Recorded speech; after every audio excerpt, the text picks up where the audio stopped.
Paano nga ba mag-register at mag-upgrade na rin ng GCash account kung saan pwedeng umabot yung limit of 200,000 pesos kaagad? Also, ano na rin ba yung valid ID na pwede natin magamit sa pag-upgrade nito para eventually pwedeng ma-increase yung limit to 500,000 pesos at makapag-open na rin ng mga bank accounts or iba pang features katulad ng loan or investment. By the way, kung first time mo sa channel natin at gusto mo pa ng mga online tutorial videos katulad nito, please click the subscribe button. Step 1, kailangan natin pumunta sa Play Store or sa App Store para hanapin ng GCash. Pumunta dito sa search, yung pangatlong menu, and then i-type ang GCash. I-tap nyo itong install, and then kapag na-install na completely, i-tap ang open. So kapag in-open na natin, hintayin na mag-load ang GCash, kailangan ng mga permission para ma-access at magamit yung GCash app. Click natin yung accept, i-click ko lang yung allow. For device location, i-allow ko lang siya while using the app. Photos, media, allow din natin. Here, i-enter mo na yung phone number na gusto mong nakalink sa GCash. I-tap yung next. Hintayin yung code na pinadala sa phone number na in-enter nyo kanina. I-tap itong enter. Ang unang tatanungin sa inyo ay yung birth date ninyo. I-tap itong calendar. And then, piliin na lang yung tamang buwan at tamang taon. Are you a Filipino? I-tap ang yes. I-tap ang confirm. And then, personal information tungkol sa'yo. I-enter ang complete name. Sa bandang baba, i-enter naman ang email address, maging nationality. Sa main source of funds, pag sinap nyo tong arrow, andito yung pagpipilian. Pwedeng allowance, yung source of funds, especially for students.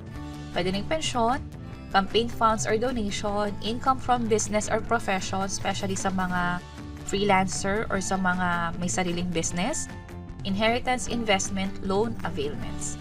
So, piliin na lang dito, sa akin, income from business, and then current address, ilagay na rin dito, unahin ang province, and then city, and then the rest dito.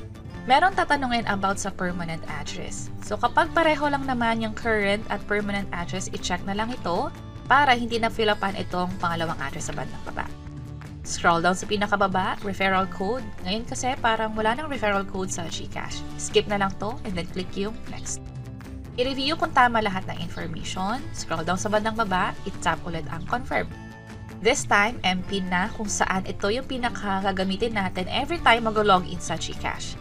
I-tap nyo itong I na icon para makita ninyo kung ano ba yung PIN na ine-enter ninyo. And then kapag okay na, dito sa terms and conditions, i-check lang and then confirm.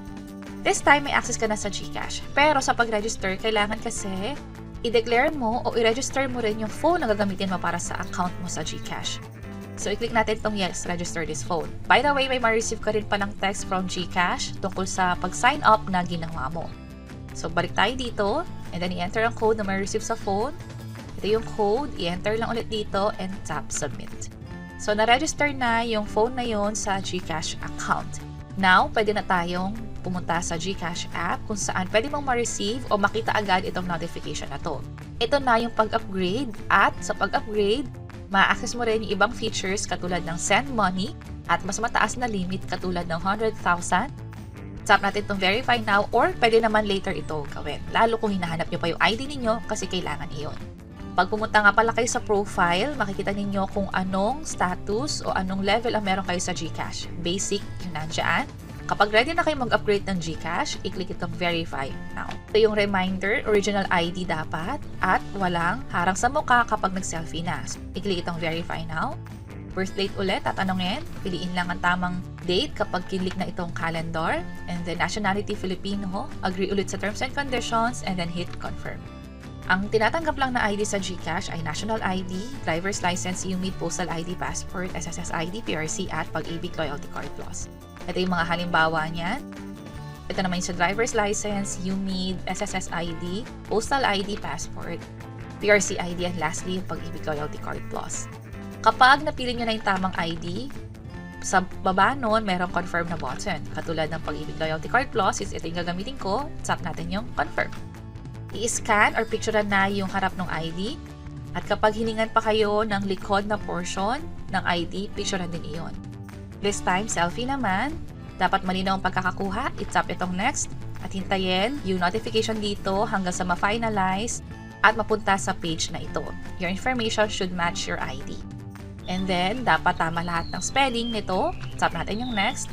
This time, i-enter na yung mga information na hinihingi ng GCash. ID number, ito yung makikitang numero doon sa ID na ginamit ninyo. Next, basic information, yung complete name, salutations, yung nationality, civil status din kung single ba o married, and then contact number na din. Sa place of birth, pipiliin dito kung saan pinanganak. Current address, kahit binigay na natin to kanina, fill upan ulit natin tong portion na to. This time, mag-a-ask na ng additional information katulad ng sa work details. Ito yung pagpipilian sa employment type. Pag napili na, itap itong okay, katulad nito, and then pipiliin din yung role. Employer business, fill upan din to. Nature of work, piliin lang dito. I-scroll down hanggang sa hanap yung tamang nature of work na fit sa'yo. Itap ang okay. And then source of funds, tatanungin ulit, ito naman yung pagpipilian. Katulad kanina, piliin lang natin yung pinaka-fit sa atin na source of funds. Expected monthly transactions, siguro sa akin piliin ko na lang yung 49,000 or below. Main purpose of opening account, ano yung dahilan bakit natin ito ino-open? Ito yung pagpipilian. Pwedeng savings, send money, o yung ibang mga features pa dito katulad ng loans o bank transfer. Sa akin, savings na lang. May tanong din tungkol sa PEP, kung yes ba or no. Sa politically exposed person, ito yung individual who has been entrusted with a prominent public function. Ibig sabihin, nakaupo sa gobyerno, may hawak na posisyon. While yung beneficial owner is ikaw ba talaga yung pinakagagamit ng account na to. Sagutin lang, sa akin no for PEP, and then yes for beneficial ownership. Just in case namin makita kayong ganitong option yung sa pag-open ng GSave account, kung hindi pa kayo interesado sa mga ito, pwede namang i-tap itong no, thanks. Pero kung gusto nyo siyang i-open, pwedeng pumili dito, halimbawa bukod sa wallet, gusto nyo mag-open din ng bank account, Mapa Uno Bank, CIMB, or BPI. By the time na pinapanood nyo to, pwedeng updated na. Pero again, kung hindi kayo interesado for now, ibig sabihin later, gusto nyong pag-isipan, and doon na lang kayo mag-open, sa ngayon, piliin nyo tong no thanks, then tap itong confirm. Finally, i-review na yung mga information. Dito sa bandang baba, i-double check nyo din. Kapag okay na lahat, i-tap itong confirm. Ito yung ma-receive natin confirmation na bine-verify na yung account. Maghintay ng 3 days para sa status ng verification. Kung walang magiging problema, within the same day lang, makakakuha na agad kayo ng confirmation na your account has been fully verified. Pwede nang ma-access yung iba't ibang mga features. At kapag chinat nyo yung profile ninyo, fully verified na yung nakalagay dito. At ito rin yung makikita ninyo confirmation. This time, magkaka-access na kayo sa lahat ng mga features. Meron kayong wallet, meron kayong savings account, especially kung nag-open kayo ng bank account dito nga sa GCash. Pwede rin kayong manghiram or mag-invest na din. At katulad ng sabi natin kanina, maraming mga features dito katulad ng pag-loan sa GCash, which is i-explore natin sa mga iba pang videos. Lastly, pag-usapan natin yung limit, nadagdagan na nga siya ng 100,000 pesos na. Pero i-highlight ko na pwedeng maging GCash plus account user ka.